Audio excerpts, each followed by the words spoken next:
Hello, good people. Mark Holmes here, and as always, I want to say thank you all for watching, commenting, subscribing, and being part of the Joe Boo Sports Report. Without you guys, and as well as you ladies, you know that this literally does not work. I hope everybody's having a great day. You know, this shit can't be real. You know what this reminds me of with the Cowboys? You know how there used to be, whenever there's a show, a television show, like let's take 24, for example. 24, the first 2 years, maybe even the third year, but the third year started waning. They're really, really good. Or you can take Lost if you want, okay? They start out really, really good, and they hold you to the edge of your seat. Or even like, oh man, what is that show with the zombies? The Walking Dead. First couple of seasons of The Walking Dead, like, oh my God, they get you hooked. But after a while, it starts getting to be the same thing. And they try and they try and make it bigger. They try and make it bigger, and more blood. I mean, how many millions of zombies can you see get killed? So then they try and change the plot up. Okay, so now there's undercover people and all that have a whole nother society. They got helicopters and stuff and guns and things. And then, of course, they bring back a guy you thought was dead. It just gets to the point where it's like, it's just not any good any longer. And these shows usually, the first 2, 3, 4 seasons of the show, after that, it starts losing its pace, which is why I'm surprised that after being here on YouTube for 8 years, anybody's still watching. I'm beyond the shelf life right now. But the Cowboys seem to keep throwing more and more wrinkles. And this is what it feels like with the Cowboys right now. That this shit can't really just be happening. This shit just really can't be happening the way it is right now. Because you'll remember last week when it was, the debut of Dalvin Cook, which kind of, fizzled out to 5 carries for 8 yards, which is kind of like the whole thing when we lost Brandon Cooks. When we lost Brandon Cooks, and we were like, oh, that Ryan Fauntleroy, I can't wait to see him out there get his first NFL catch because he's got some Dez Bryant in him. They ain't talking about him anymore, are they?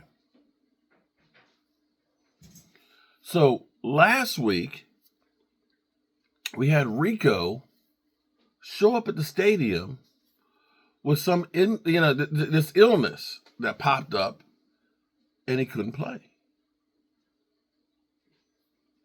Now, Debo had something similar like that happen to him, and he had pneumonia, went to the hospital for a couple of days, and then came and proceeded to kick our ass on Sunday. So we had that issue last week with our running game. We had Mike McCarthy talking about running back by committee, that's not quite working the way that he wants. And here we find out, I know I'm weaving here, guys. You're like, would you stop beating around the bush? But in my mind, I can't believe this. The Dallas Cowboys running back Zeke Elliott won't travel with the team for a matchup with the Atlanta Falcons on Sunday, according to Clarence Hill Jr. ESPN Todd Archer reported that Elliott would be inactive against the Falcons due to disciplinary reasons. It's my understanding that Elliott was left behind for disciplinary reasons, and it's been building for a while, Hill added. With the veteran running back out, expect Rico Dowdle and Dalvin Cook to see increased roles. The Cowboys elevated Cook from their practice squad on Saturday, per NFL's networks Ian Rappaport. So what's kind of interesting here is you got Clarence Hill involved with this, as well as Todd Archer, as well as Ian Rappaport. See, you have to see that the Cowboys keep everybody in business with all the drama that they have. So I'm trying to understand something here. Follow me for a second here. Disciplinary reasons. What did you do? What did you do, Zeke Elliott? Because you remember there was a time where he was in the club in Ohio and one of his guys had a gun or something or other. Now, he didn't do anything in that case or anything like that, but, but just know the guy that had the gun. Remember when he was down, I don't know if it was New Orleans or not, and it was Boobygate, the whole boobs, thing and all that, right? That whole thing, Boobygate. Then there was the jet ski thing where, the police questioned him on the jet ski and he didn't do anything on that one, right? And then there was the Vegas incident, right? Where the dude started popping off on him and everything else, and Zeke just kind of jacked him up. Well, he didn't really jack him up. That was some acting. And then there was the case where the NFL suspended him for 6 games.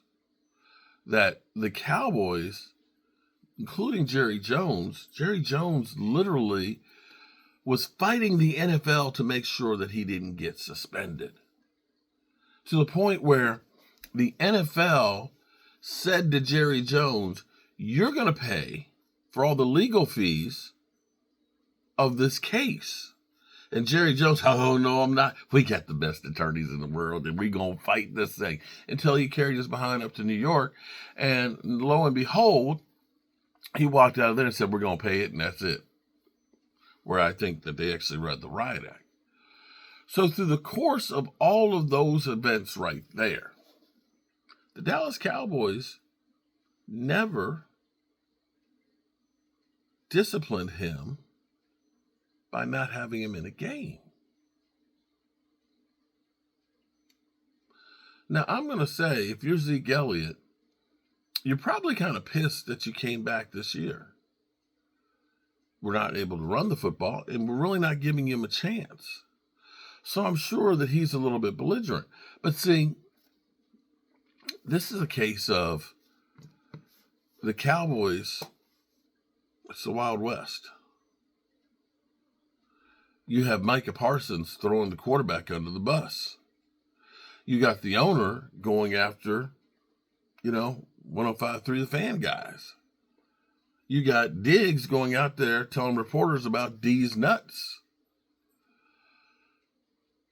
And you got Mike McCarthy, who has been hamstrung because the owner is the one that's doing the press conferences, picking the players, and not allowing the coach to do anything. And you sit here and think, well, shit, all this is going on. Why wouldn't he go ahead and act up and say, this shit is messed up? This is messed up, guys. What are we doing here? So I'm sure Zeke Elliott is flustered about his role, about where the team is, and so on. So let me make sure I got this straight now. We're traveling to Hotlanta to face Kirk Cousins. We don't have D-Law. We don't have Micah Parsons. We don't have Deron Bland. We have the worst running attack in football, and we don't have Zeke even showing up. Brandon Cooks is still out. And Terrence Steele is still in.